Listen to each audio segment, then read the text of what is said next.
Just over, of course, 1 week away from Election Day here in Ontario. Stakeholders from various sectors like education, housing and healthcare have spoken out ahead of next week's vote. But one group we have yet to hear from on CP24 Breakfast is Ontario colleges. And joining us live this morning is JP Hornick from OPSEU. JP, appreciate the time this morning. I know there's going to be an event held at Mohawk College, but it really represents today, JP, more of what's happening in the post-secondary sector right now in the provinces. What are your main concerns here, again, a week away from an election day where people can have a decision that could impact funding for colleges? Yeah, thanks so much. There are actually events happening across the province in a number of colleges today and again on Saturday to draw attention to what's happening in Ontario colleges. And I have to say, this is not about blaming the feds for changes to the immigration program. This is about, provincial decisions by the Ford government over the past 7 years that have resulted in, out of 24 colleges, 21 have announced program closures, 14 have reduced the contracts of faculty members, 9 are letting go of support staffs, 8 are planning to reduce staff complement. These are hundreds and hundreds of jobs in every community across Ontario, and this is directly related to the fact that Doug Ford has caused us to have the lowest per student funding in the colleges in all of Canada. It's ridiculous, and we need it to change. And JP, you and all the other groups are saying that there's been chronic underfunding happening for years. How exactly do these program closures impact the students and the faculty in the long run?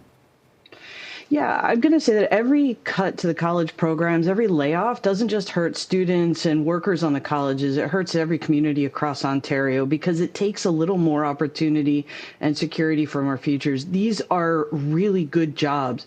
The community college system in Ontario was designed by Bill Davis to be responsive to job and employment needs in each of the communities across Ontario. This was supposed to be affordable access to post-secondary education. So the long-term ramifications of these cuts are still going to emerge, but we've seen, and I think we'll continue to see, even programs with high domestic enrollment that are being canceled because they're costly to run.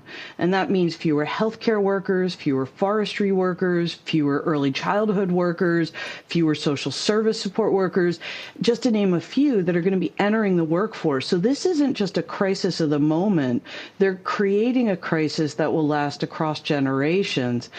And this is something that they're using the immigration program as an excuse for. But frankly, Ontario has been chronically underfunding the colleges and forcing the colleges to over-rely on international enrollment. I mean, Doug Ford had a tuition freeze back in 2019, and it forced the colleges to pivot to try and find other revenue sources because we are now at the point where we have, flipped the funding model where tuition is accounting for, 3/4 of funding for the colleges, where it used to be the opposite not too long ago. So are you pushing for higher tuition then?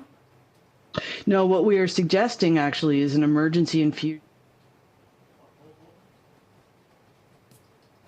The tuition increases and the over-reliance on international students is because the government has abdicated its responsibility for funding the colleges. So what we need, due to the revenue loss projections that the government has made for the sector, is $1.4 billion for bridge funding to preserve the programs and staff that these communities rely on, because the cascade effect of this is going to be massive in every community across Ontario, but in particular, rural and northern communities. Okay, JP Hornick from OPSEU, really appreciate your time this morning. Thanks for joining us. Thanks so much.